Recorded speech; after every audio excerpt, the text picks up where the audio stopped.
Hello everyone, welcome back to ESL TV for the Intel Extreme Masters CIS Cologne Qualifiers. I'm Mr. Kaplan, joined still, luckily, by Joe Miller. We're getting away with our final game of the night. Had some technical issues in here that, Joe, you can explain it so much more eloquently than I can. Well, technical issues apply even further. You know, our internet was broken or something like that. Actually, what happened was that DWS, the team known as Dolphins of Wall Street, apparently played in their last games with a player that was not actually registered on the ESL website, Right. and halfway through actually then registered, and it was all a little bit strange. So basically the admins have been working their way through that, trying to figure out exactly what's going to happen, like what punishment they'll get, what's going to happen with all that.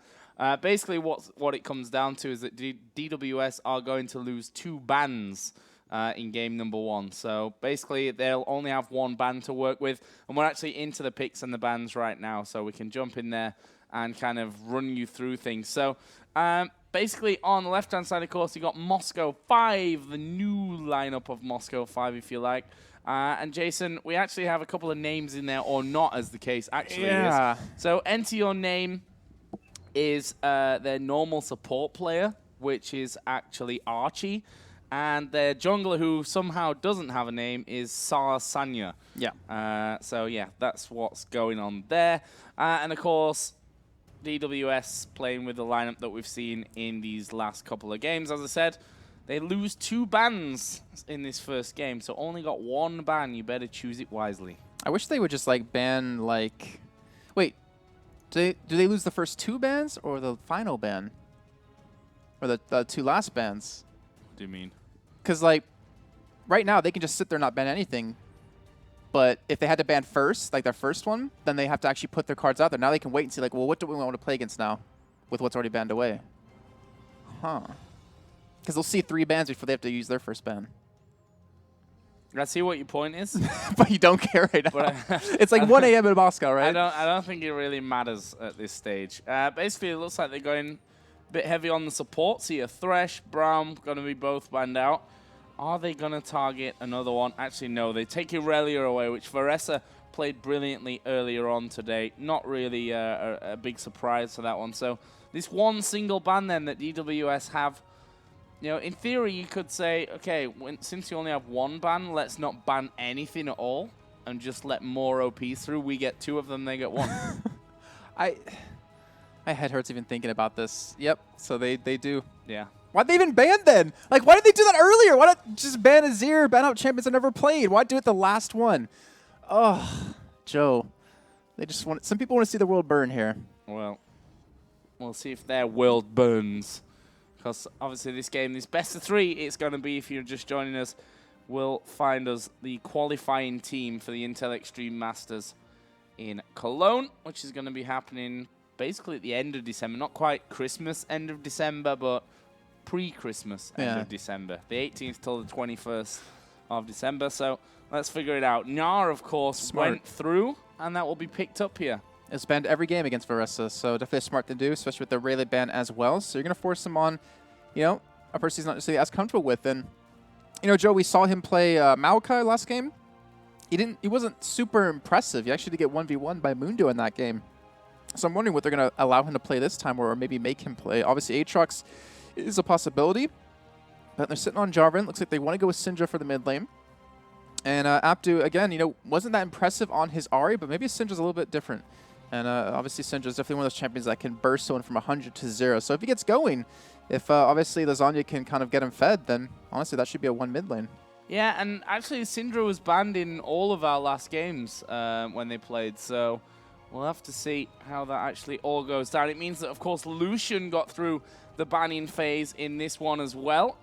I would have actually taken Lucian instead of Jarvan. Yeah, Jarvan's not like super contested. Is that first choice, but obviously they feel a little bit different about this one. It looks like we are going to be seeing a Lucian Sona bottom lane, actually, coming out. Dayruin, of course, you may remember his name as Anstehos, I think, played in the international wildcard with Russian Force. So these guys actually talked a little bit to Dayruin. He was pretty devastated after they lost that international wildcard tournament. We shall see. So, Jarvan Syndra already picked up. Do they go now for their bottom lane, or do they just want to take away top? Actually, pretty much everything's kind of locked in now, because Syndra's already there, exactly. so and you've already got a top laner on the other side. I think they'll pick their AD carry support. I mean, you have Morgana still open if you want. You have Nami open if you want to. Morgana Corki wouldn't be that bad of a pickup. We already saw Torin play Corki before, where he carried them in their last game, as we saw. So I wouldn't be too surprised. Whoa! That I would be surprised about. So we have a placeholder somewhere. They've got to be placeholders. Yeah, I have a message. Let me go and check that. What do you think it is? Think it's the Nasus or the Sion? Sion. I think they're both placeholders. I think it's Corki and Maokai. Sion's Maokai. Boom. So So it's then actually Nasus then. No. Wait. Where would he go? Nasus is Nami. Ah, look at you. Both placeholders. Nice. See? I mean, Nice. it's not that hard to guess considering what's still open in this one, but it is also going to mean that Kha'Zix goes over to the jungler of Moscow 5, whose name I've already forgot because it's not in-game. Sanya. Tsar Sanya. Just call him Sar. Just call him Sanya. or Tsar Sanya, or a combination of any of those. And Orianna for Flashy in the mid lane, you may know as Flash in the Night, been around forever. Are they putting... Wait. What? Sion was Corki. Right? No, Sion was Maokai. Sam was Maokai. Okay. Oh, my head hurts. I don't know where that's coming from. I don't know where that music's coming from. It's definitely not me. It's not That's you. that's definitely That's our our producer. producer over there, rocking out to his tunes. Don't want to turn him off, you know. We're in the middle of a game, but that's all right. Yeah, so basically we had a few placeholders there, so we'll obviously take you back in now that they can actually select champions that they own here. We are playing on the Russian server. Luckily, use the old trick to change the game back to English. Yes, because very luckily. my Russian's not so good these days. I remember, what was it? We were on the Korean server once and trying to navigate that. Like, trying to go into the video settings to, like, change colorblind mode on was so ridiculously hard. All right, so just going to ban out, obviously, the champions that don't matter. And that means, I already forgot. It was Gnar top lane. It was Kha'Zix jungle, Orianna mid lane, Lucian, and Sona bottom. Yeah. For Moscow 5. And, of course, it was Maokai, Jarvan, Syndra, Corki, Nami on the side of Dolphins of Wall Street. So, yeah, I mean, it should be an interesting game. It's first time seeing Gnar. I'm really curious to see, how he's being played now. Obviously, he was first released, wasn't really played too often, but then he obviously became more and more into the competitive scene as time went on when people finally figured out how to play him and build him appropriately. Up against Maokai, obviously the range versus melee, maybe we'll see a lane swap come in with Maokai, who does decently well in a 1v2 lane, and then we'll have obviously that Corki Nami up against the Gnar top, but I don't know why they're taking so long to lock in Jarvan. Lasagna does this every time. I don't know either. I don't think he's sure that he picked Jarvan. I mean, they're going to test each other's stamina a little bit with this best three. And ours. Moscow 5 have had a bit of a break, to be honest. I mean, their semi-final against Virtus Pro ended during our first game, which happened at like 7 till like 8. Yeah. So, yeah, 3 hours almost break they've had since their semi-final. So it's taken them a little bit of time. So, They really are testing Syndra's it. a mid laner. Corki is what they picked for AD carry. If we can remember what they picked, I would hope they would remember. Definitely a lot faster. But yeah, so we have Syndra versus Orianna. I want to see if Flashy's actually going to level up his Command Protect at all to kind of sustain the damage that can come down against him. Maybe go into Mert Treads if he does get first blooded or something like that. Gnar going to be very difficult to gank top lane with the Jarvan, even with the Maokai there. Yeah, you can get a knock-up. Yeah, you can get Twisted Advance, but he can also just jump away and escape that one. The Sona Lucian, though, that's... I don't really see Sona that often anymore. Obviously very squishy. But I want to see how Corki does with the Morgana combo. Or the Nami combo, sorry. Sona's a champion that's... Moscow 5 played a lot of Sona, let's be honest. But actually, I remember at the International Wildcard where... now I feel bad. Because I forgot his name. Damn it. Who stood in for him in that tournament. Don't ask Also played for Moscow 5, or actually for Gambit in LCS. Gosu? Pepper? No, that's not him. Kuban? I'm pretty sure. No, Kuban played top lane. Come on, you gotta help me out here, Jason. Earlier, you were still casting LCS. I was? Yeah. And they had a support? Yeah. That wasn't... That Voidal. wasn't Voidal. No, it wasn't Voidal. Darky. Yeah. Darker. Exactly. Got there eventually. Oh. And perfect timing because they just finished locking. Yeah, and he played a lot of Sona at International Wildcard as well. Darker did do really well on Sona, though, back in LCS. Yeah. When he was playing her. And I think even Thresh, too. Did people in chat get it? Yeah. They were all asking, Darker? It was, in fact, Darker. Well, you could tell on my screen I was not looking at chat, so that was from memory there. No, I was actually looking at Twitter because he retweeted me earlier on. So I was like, okay. I know. Sorry, Darker. He's already tweeting now, like, I'm a little disappointed, Joe. My bad. So yeah, interested to see Gnar. I've not actually seen much Gnar, so this could be an interesting fact-finding mission for me. Let's call it. Well, we've seen him a lot, like not in the LCS scene, not in the challenger scene, but like right under the challenger scene, if that makes sense. Like just that little step right before there. I've seen a lot of them. You know, back thinking of the Go for Lols, the monthlies that I've been doing, EES. I wouldn't even be surprised with BMC coming up, obviously this week as well.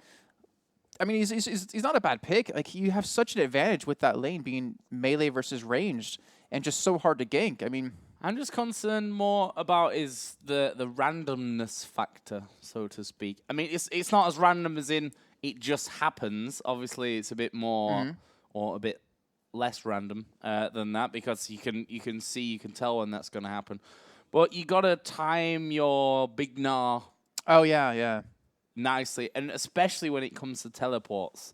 I think that's even more important. So interested to see. Yeah, that's true. I never thought about it that way. Oh, Steos. I actually don't know if it's pronounced Steos or Stejos or Stejos. Don't ask the American. Yeah. Don't ask the American. I mess up flags all day long. I don't even have the capital of Switzerland, even though it's Bern. I remember that. Jason's the guy when we landed in Copenhagen once who asked me, Joe, where's Copenhagen? I should have not told you. And then Denmark? Well, you know it now because I told you when we actually arrived in Copenhagen. It was funny because we saw Copenhagen Wolves there when we were there. Like Deficio and Tess and all them. Yeah. It's funny. Back when Deficio was good. I mean, he was at one point? He's still good now, but, you know, just not quite as good as he was.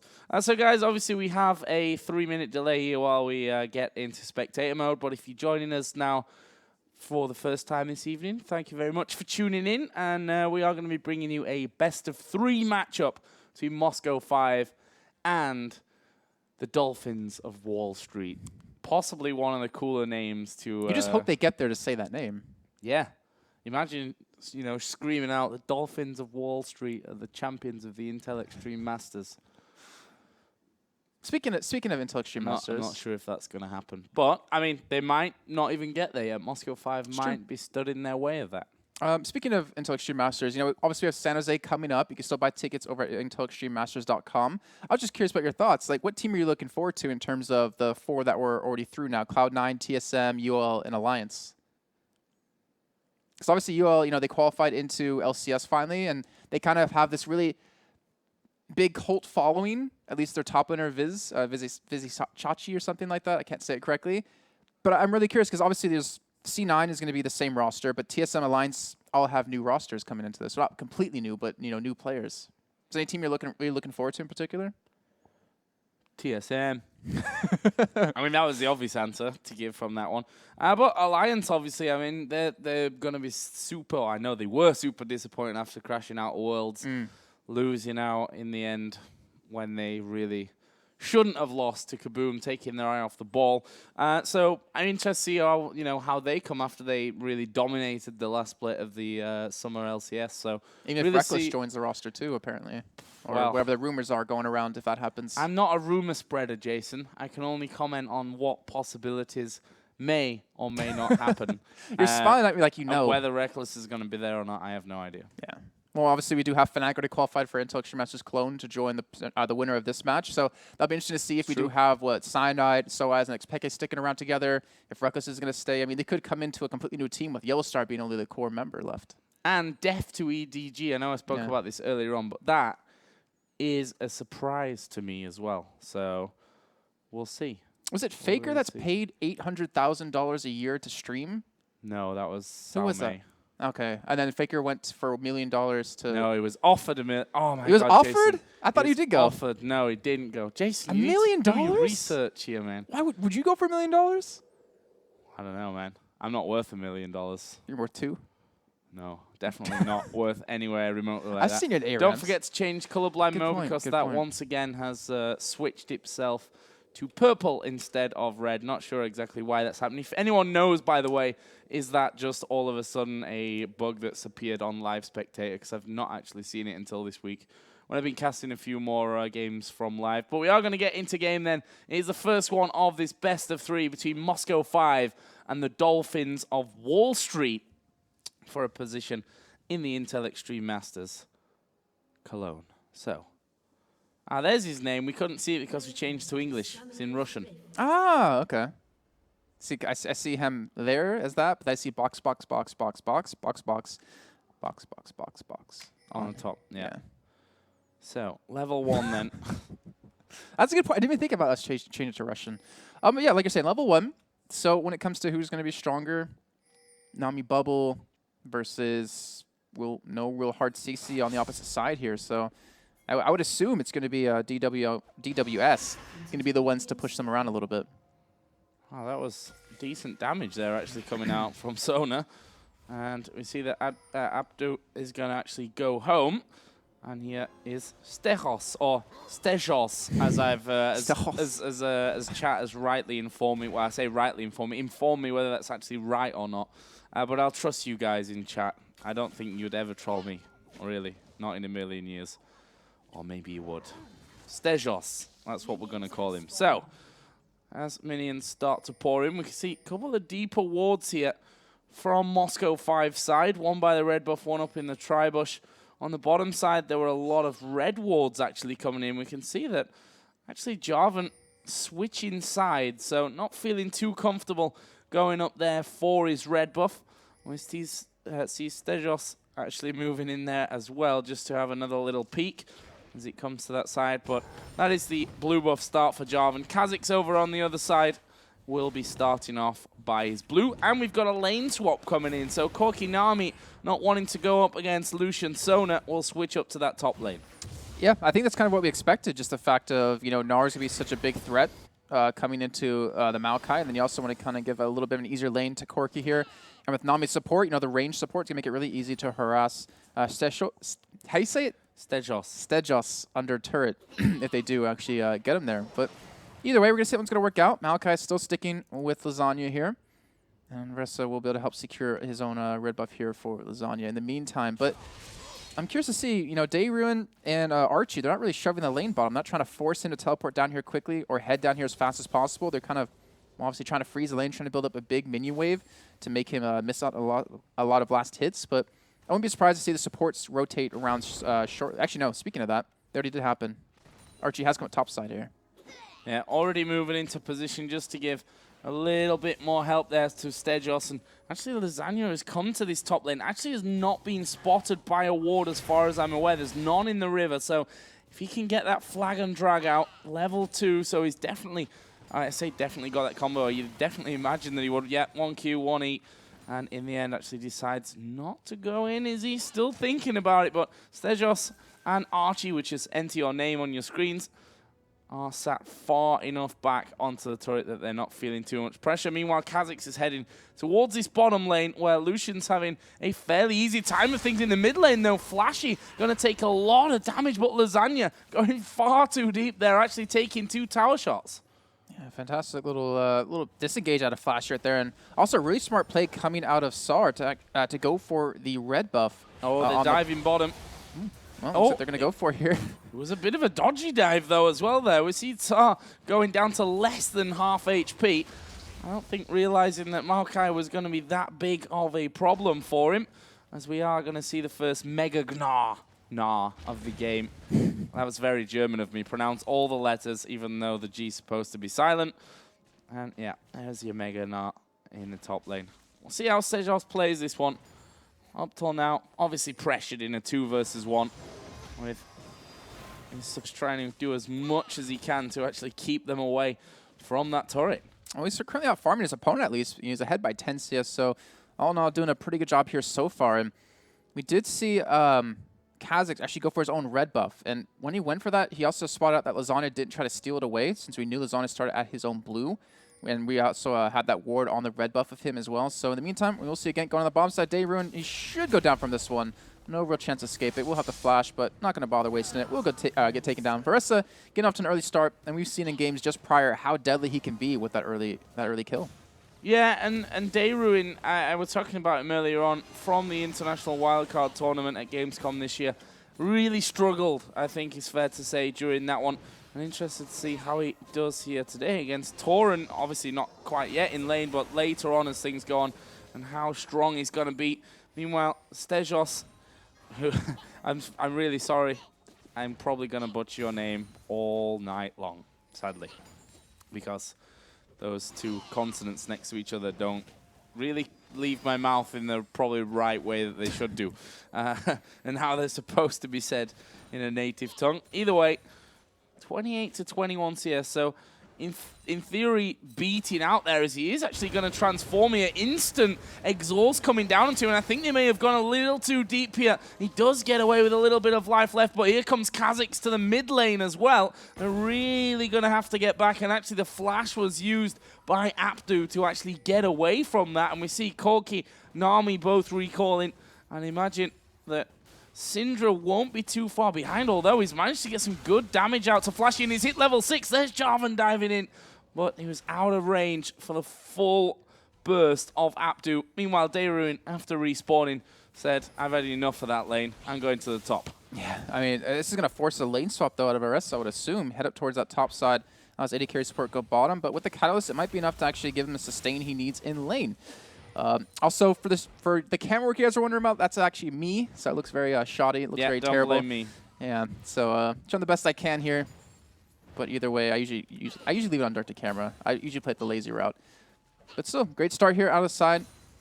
Dolphins of Wall Street, and I remember we were talking about them earlier on. You know, we had a little bit of laughs about their name at first, and then you were saying to me that you actually are here, and they're a pretty good team. They're a pretty formidable team here, and they've been able to prove it actually all day long. I mean, all 3 of their games so far have been stomps, but they picked up the 2 stomps and obviously the victory to get here today. Yeah, I mean, the last best of 3, obviously, I think it took us 5 hours to get through to that, that best of 3 because of the various problems that were there with that game. But in the end, showing some great composure to come through it, getting the victory. Moscow 5, I feel, though, might just be a bit of a different beast. We'll see about that one.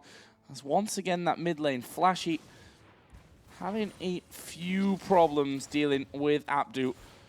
But once again, we see also that the 2 versus 2 will happen in the bottom lane.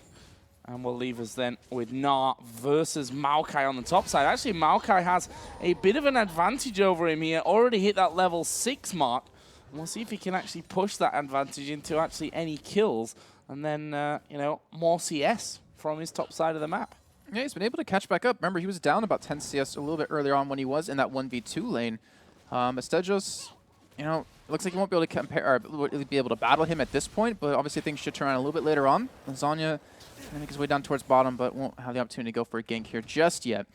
But I would imagine, once he builds up his Triforce, which looks like he is going to be going for, then he should be able to compete a little bit more, especially when it turns into Mega Gnar and gets these stuns off like you're seeing. He's getting a little bit of good harassing, even knocks it back into the wall here. And Varessa, pop his ultimate, going to twist advance back in, looking for the 1v1. And instead, he will just back away. And again, that Catalyst, I guess that's all he really needed to get going, or at least feel safe in his lane. Yeah, I wonder now how aggressive he's going to play that one.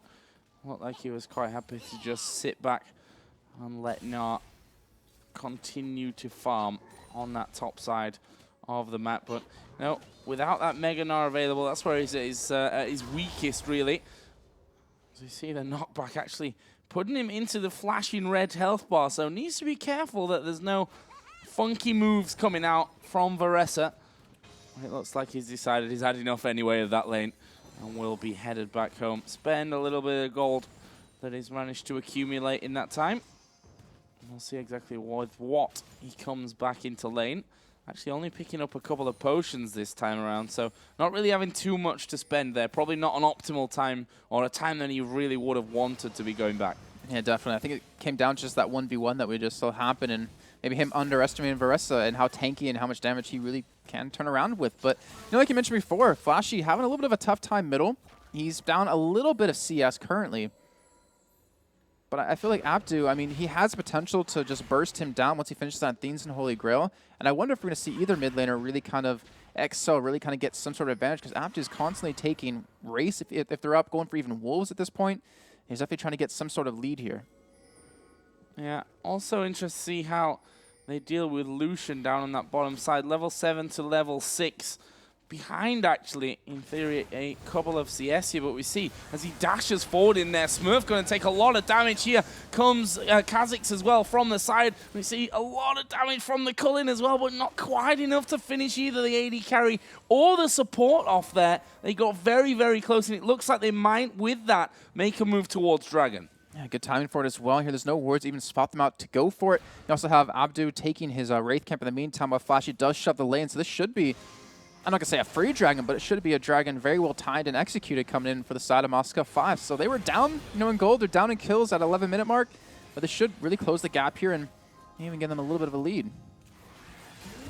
There is the dragon going down. Jarvan did come in, just see what he could do. Actually sliding back in there towards Flashy. The stun actually doesn't hit there from Abdu. He throws in the ultimate, but that's just not enough damage to get the finisher. And now Nah, with that teleport coming down and not really needed. I think they thought they could have got more from that scenario than they actually realistically could. That had been maybe a little bit of miscommunication, because they could have gone in if Sejos was going to be teleporting in anyways. Instead, waste it, and that does allow Resto to shove the lane back in. Get a little bit of CS here in the meantime. But either way, Dragon was picked up. Kha'Zix didn't get taken down, and they do build up a little bit of a lead here by 300 gold. And, you know, like we were saying before, we both probably had favorites to be Moscow 5 in this thing. Them and Virtus Pro probably be the top two teams to really look out for. But honestly, gotta give credit. Dolphins of Wall Street are definitely hammering it home here. And Stejos going to go head-to-head against Varessa again on the top side. And he's going to be able to chase him away this time, it looks like. Oof, that damage, though, coming out of the tree is ridiculous. Yeah, strong with just that single Doran's Ring and a Catalyst, a Protector. We'll see how that one continues to develop. I mean, in all fairness, it was Varessa that was behind in CS. He's since called out, probably in part due to that teleport down towards Dragon, which in the end turned out not to be particularly needed. Both junglers have also visited the outskirts of this bottom lane recently. See there, Jarvan already backing away to his white. Kha'Zix has already gone onto those big golems. And that bottom lane continues to be pushed up by Dayruin. And Archie is support. The bubble! Actually coming in. The double bubble actually coming down. There is the one kill. Can they get any more? Will they get any more here? Onto Dayruin. We see the Valkyrie, and Kha'Zix will join the party and could actually clean up this one. Exhaust goes down. They do kill off Dayruin. But there, once again, is Kha'Zix with a flash now into the turret. Will be picking up another one. And that's a triple kill. Fed Kha'Zix incoming. That's what we were just talking about before. Kha'Zix can be so damn deadly, like you're talking about in the picks and bans, and we're seeing it exactly right there. The reset, leveling up his leap first. So we saw 3 different Kha'Zix today. One going for the Q, one going for the W, and one for the E right there. And he nets a triple. Fantastic play. Great timing. And it was a little bit unfortunate for the man who did die for Enter with that double bubble coming in. But worth it easily to pick up 3 kills like that. And now, what's he going to do with it? Picks up Boots Mobility, picks up another long sword. He's going for a little bit more damage here. And what I imagine he's going to be able to rotate around into these lanes to help out even more, because right now Stejos has finally been able to get a hold of this top lane, it seems. Even though that Rod of Ages is done, he has that Spirit Visage done. No, not Spirit. Wow, I forgot the name. The Spectral's Cowl done. And he's obviously sustained the damage a little bit easier this time. Yeah, I don't think he's in too much danger of actually going down, really, in that top lane. Obviously stuck around quite a while with just the Catalyst, just to make sure that he could go back the next time with, or come back with a fully done Rod of Ages. We actually see there that Stejos, as he turns back over, will be able to do some good they're baiting damage it to him in. at range. And is he going to be able to go down here? Here comes Kha'Zix from the side, though, and I think that Lasagna bitten off a little bit too much. There's the dive in, jumps off his head, gets caught up there with the twisted advance, but already out of range of the tower. They can definitely dive this one. There's the ultimate. It's actually a double this time around for Gnar. Again, a great job by them. Great counter gank coming in, knowing that they have the ward in this tri-bush to spot out the Jarvan coming from the side. They pick up 2. They both go to Stejos. And not to mention he's going to have 1,100 gold to spend. They're going to take away red buff. And you know, honestly, it took a little bit of time, but Moscow 5, they're starting to get rolling. The gold lead, it's extending. They're about at 1,500 now. Wait. Yes, 1,500 now to think about it. And they are doing a honest great job here. They're not that far behind in CS in all their lanes. Mid lane, I guess, is the furthest deficit. The Flash Crescendo going to come in looking for Tar, and they pick up an easy kill.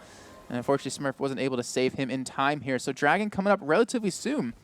And Moscow 5, if they make a play for it, they could really build up a nice lead. Yeah, they should be able to get rid of this turret here as well. Just going to let those minions actually go down to it, deny a little bit more farm. They might get the top turret here as well. In fact, Maokai is miles away, not using his TP wisely because you know that turret may have fallen in the midst of it and he'd lose out on it anyway. But we see there, tower going down in the top lane, tower down in the bottom lane, and that just jumps that gold lead. Now let's see what they actually come back into lane with and whether that dragon in 1.5 minutes is all theirs. So they basically picked up, what, 5 kills for 2 deaths and 2 turrets in the span of like a minute or two? That's such a huge amount of gold to all of a sudden, you know, come up on. And when we do see the Spirit Visage picked up, so not going for that phase as a first buy here for Gnar. So he's now extremely tanky. You can see Dayrun going for the Infinity Edge, even a Brutalizer next, so he has a lot of damage behind him with this power spike coming in. And Torin, who honestly excelled so well in the games that they won on the AD carry role, is only at 1, 2, and 1. He's keeping up in CS, but he only has 2/3 of a phase or of a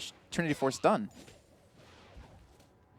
So, as we move towards that next dragon, actually see Stejos playing this one really aggressive on the top lane, and why not? I mean, he's got red buff here, so he's able to chase very aggressively, and actually he's going to transform here in a second, which could be bad news for Varessa. Has he got the damage before he's killed off as he's caught up there in the Cataclysm? Will bounce back around, but they kill him off before he can take out Varessa. That's a nice little pickup, and that will mean that Jarvan gets a red buff back. And that also does give him positioning, not to mention cooldowns for, well, you know, they lost cooldowns. They used too many of them. The Cataclysm coming down.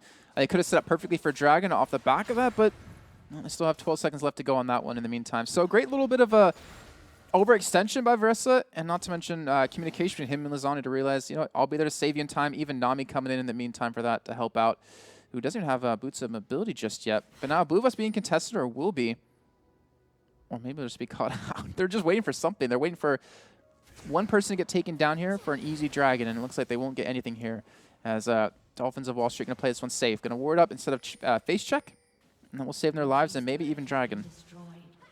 In the meantime, Varessa got the top outer turret. Pink ward just been finished off. Here is the start then of the dragon by Moscow 5. Can they hold on to this one? There is the TP coming in and calling into the crescendo, and Jarvan being hammered down. Wasn't quite finished off. Dayrun will get popped, but they're also very low, and Gnar coming in now might be able to clear up things here with Orianna, with Kha'Zix as well. Kha'Zix at above half HP. They'll actually split off here a little bit, try and exchange the damage between them. They do get the kill before Flash in the Night goes down. There is Smurf now being hammered away by Stejos. He might actually end up transforming, which might even help him out here into range form. Just as he does, he picks up the 1 kill. Can he get Jarvan? Boomerang doesn't quite land. One more auto attack might be enough. No, he needs 2. He needs 3. He will get it though, and moves on to the killing spree. Now Torin's looking for the chase, but unfortunately not quick enough there, and that was it was a weird fight out of both teams because Apto, he one-shot Dayrun, but it didn't even matter. The guy who had 1 kill and 5 assists at the end of that whole thing, but he wasn't able to kill Sar, who was sitting there at 4-0-3, or even Gnar at 5-1-2. Oh, Stejos has actually done it. Did he really just... He just 1v1 Corki, yeah. So did he just pick up 4 kills right there? Yes. He's now 6-1-2. So fed Kha'Zix, fed Gnar. All right. Not a good start here for Dolphins, but... Wait, who got Dragon? No, it did go at Moscow 5's way as well. So they have now, what, 2 dragons, 2 turrets, 12 kills, and are extremely fed tank and assassin. This is not a good sign here for Dolphins. But one thing we can't say, they don't give up even when they're behind, as we did see them versus Pandas into Spandas in that second game. Yeah, Gnar might be getting a little bit too out of hand now. Spirit Visage already done from earlier. There's going to be a Randuin's coming up next as the ultimate used in the mid lane, actually onto Flash in the night. He doesn't even fall to that. Only the needlessly large rod on top of that Athene's. So not quite enough damage. 200 to 0 anybody at this stage. We'll be seeing blue buffs actually gifted over, certainly this one to Flashy. We'll see if the other one, when it actually comes up, lands with then Abdu. As we see Sejals going in once again. You see different name again this time around. Jarvan is there, though, this time to try and help him out. But we see Sejals actually will transform. And now, inside of his own Cataclysm, Lasagna is in all kinds of problems. The boulder will hit him. Well, the slow not enough to really lock him up. He almost got stunned against his own wall inside the Cataclysm to make things even worse here. But Sejals will go back to base. Looks like he could... Actually, I won't be able to buy up anything here just yet. And Dragon's still a whiles away before we do see it come right back up here. But in terms of farm, we have Trinity Force done now for Tauren. After he got 1v1 against Sejals, unfortunately. Fenny Edge and the Youmu's almost picked up now here for Dayruin. As you can see, that Brutalizer and Avarice Blade now done. And I feel like just to get these big power spikes, if they just come together and team fight, they should easily be able to take them down. As long as Dayruin doesn't get bursted by Abdu, which it doesn't even matter, I guess, in the end if he does, because he still have the Kha'Zix and Gnar, who's going to be extremely fed, then they don't really have a response for them. They're not tanky enough to survive it. They don't have the damage to really do much about it, and they can't even contest their own buffs. Oh, and we see already the damage that Gnar has onto Varessa. Maokai supposed to be the tanky one here, and he's just been ripped to pieces, and they may look to actually close in on them on this inner turret in that bottom lane. However, he needs to be careful. Actually, will jump away from literally everything that's thrown at him from the DWS side, and this turret may be on its way down. Let's see what they can do. Jarvan trying his best to actually keep a hold of that one, but Lucian with that double tap passive able to do a lot of damage, and it's brought down to less than half HP already. Now we're going to find out if they're going to try to siege away at this one or maybe just back out, because they can have a free mid-turret if they want. There's no way that DWS is going to be able to rotate in quick enough to stop this. As long as they just ward down behind them, then like literally they're going to be walking in blind here. And well, with already Dayruin there towards middle lane, looks like they will push this turret, and they do have the potential to catch him off. But Abdu has ultimate still up. Lasagna has Cataclysm back again. And Smurf also has his Tidal Wave, and Dayruin to get caught up, might get bursted down here, but he gets survived with the help of Sona and the Orianna. The Tidal Wave going to come in and knock them back, but that still would be one kill. Sona picking up one as we have a 1-for-1 trade now. The shutdown finally coming. The Cataclysm landing across 3 people. The Orianna also going to connect on all of them. It almost takes them all completely down. Kha'Zix could pick up a couple of kills here if he gets the resets, but he's forced to back away, only picking up one, and that will be a 3-for-1 trade in favor here of Moscow 5. Yeah, and it looked like it was going to be completely the opposite, and you have to give credit there to Flashy, holding on to his shockwave so long in that fight. Most players would have used it a lot earlier to try and use it, you know, just to group them up so you could run away from that one. In the end, they get those kills, and now they're pushing on the inner turret in this middle lane as well. Dayruin is going to get rid of the minions as they go, and they do take it down, their 4th turret of the game, and that leaves them almost 8,000 gold in the lead with another 2 minutes until this next dragon comes into play. Gnar is also respawned in now. Actually fallen quite heavily behind in CS, but more than makes up for it in kills. It's 8,000 to 6,700 gold overall. And that's a similar story pretty much everywhere on the board. 80 carries is an even starker contrast. I mean, 9,000s to the 6,600 of Tauren. That is a big, big lead. A big, big difference between them. We can see it in items as well. Infinity Edge, Ghost Blade, BF Sword compared to the Triforce, and just the pickaxe for Tauren at the moment. We'll see. Surely will once again result in a bit of a dragon fight. One thing I've noticed that DWS, not really scared of getting involved and getting their hands dirty even when behind. Yeah, they kind of remind me a little bit of what Lemon Dogs back in Season 3, where it doesn't matter how far behind they were, they would still go for a ballsy play just for the chance of it. Because most teams wouldn't really expect that. You know, if you look at a normal game, people are going to play more passive when they're behind and not be as aggressive to try to catch you off. But that can be the one thing that can be your downfall. And unfortunately, in that last fight, one thing we did see, Naka should be fine here. I would imagine he's not going to go down from this one. No, that's a lot of damage. That is. But was the fact that Abdu wasn't able to 1v1 Dayruin to just burst him down because of the heal out of Sona, because of the command protect out of Orianna. Not even able to do that to Sona either. And Sejals isn't really too scared to get right under the turret and start attacking them either. And they're already so low. Corki down below half HP. He's going to have to back away. And we can see, of course, Sar again. Oh, the Ornament Shockwave going to land on a 2 yet again here. It should be enough to finish off Orisa. And that will be 2 kills picked up for 0 deaths and a turret. And this game, it's getting wider and wider between these two teams. 17-7, 24 minutes in, and there's a 10,000 gold difference already. If I didn't see Dolphins play earlier on, I would say this game's over. But Lasagna, he missed the flag and drag. He missed it. He completely missed it. He actually threw off Archie, the support player there, who threw his crescendo off to the side as well, was trying to catch him mid-air. A little bit too clever for his own good. And they're already onto the inhibitor turret. And look at the damage it's taken, down to less than half HP. They may try and push all the way through from this one. The inhibitor already been beaten on. And I can't see them holding this push off, to be honest. No, they won't. That will go down. Here comes Foressa, going to try and get involved, try and get something started, but the damage is just too much. He might end up going down. That gives Kha'Zix the 1 kill. The ability to then jump onto another decides against it, though, since Gnar was a little bit low. And they walk away after picking up so much. They get a dragon even on the way out of this one just to add to their gold total. This is such a snowball now. It's the fact of like one person keeps going in, trying to make a fight happen. They get taken down. They always fight with a man or two, down in a deficit. And like I said, the dragon's going to be going over to them. This lead going to extend even further.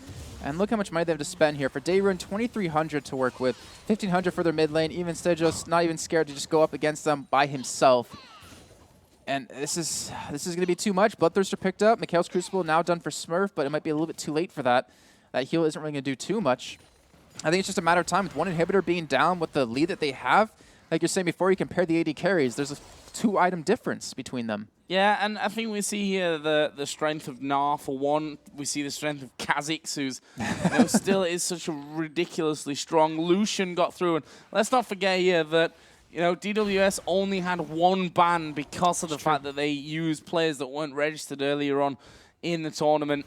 That's since been rectified, but their punishment for that was losing 2 bans. I believe only in game 1, though. So they should have all 3 for the remaining games. But they chose to just ban a 0 out. They didn't want to, ban anything in that scenario, leave everything open. So, when you're on the red side, you get then 2 choices, and your opponent only gets the single choice. But somehow they still managed to get Gnar and then Kha'Zix and Lucian. You could argue that that just kind of backfired on them completely. There's the final turret not in the base that goes down. That's a good point, because they picked Jarvan Syndra first. Yeah. Like, I don't understand exactly why they went. They could have went for Kha'Zix instead. Maybe Lasagna's not too comfortable, even though we did see him play it in game 1 earlier. That's what makes it more confusing for me. But honestly, picks and bans is just as important as the rest of the game in terms of preparation and stuff like that. And Stejos might get a little bit caught out, but he's tanky as hell. He doesn't really care too much. He's going to be transforming here in just a few seconds anyways. Lasagna going to the back, somebody getting burst down completely. Crescendo going to land as well. And Stejos, he's not even going down. He's eating so many ultimates, so much damage, and yet he's fine. And that will be finally the tree finally falling over. And that will be a, 1-for-2 trade in favor here at Moscow 5. You know what? They're looking for mid lane. They're looking for another inhibitor turret. They're looking for the game here. It's already 21-8. They have a lot of time to work with. They know there's no ultimate up on Abdu, and Tauren doesn't really have that much mana to work with. Can they hold him off? Dayrun's Bloodthirster means that he can just stick around, and especially with that passive in the Bloodthirster, the amount of lifesteal you've got there, you just regen so very quickly. We see actually Kha'Zix might die from it. No, he leaps away. Command Protect really saving him, and it looks like that inhibitor turret actually will survive. Smurf, he's come too far out there. Not quite finished off. Lasagna pushes around, but he's got nothing, and we can see they're just kiting him left and right. Dayrun dives in. Lasagna's going to go down. Dayrun can keep going in this one. He's going to get burst. That's a good bubble, though, from Smurf to stop them chasing complete through. Nice stun as well. And now that Maokai's there, will they be taking care and backing off? I'm not sure that they will. They'll push the minion wave through and decide that that is enough of that. It's time to spend. They must have ridiculous amounts of gold. 2,000 for Dayrun, 1,400 on Orianna, 1,600 on the support. And look at that, not even scared at this point because of the fact that Dayrun has that Bloodthirst and can get his shield back. They're not too worried about this one. Oh, Shockwave, I thought it was off, but it wasn't. It was right on position. Stejos actually coming in as well. This is going to be inhibitor number 3 going down. This is how quickly the game kind of snowballs on you. Like we mentioned before, they keep catching up one person, they kill him, and then side of DWS cannot get a 5-on-5 fight that they actually want to have happen. Honestly, it's probably a little bit too late anyways for that to really matter at this point, as they're going to take down the last... Actually, no, there's a surrender coming in. I didn't even notice that last second, but Moscow 5, they started off so damn slow.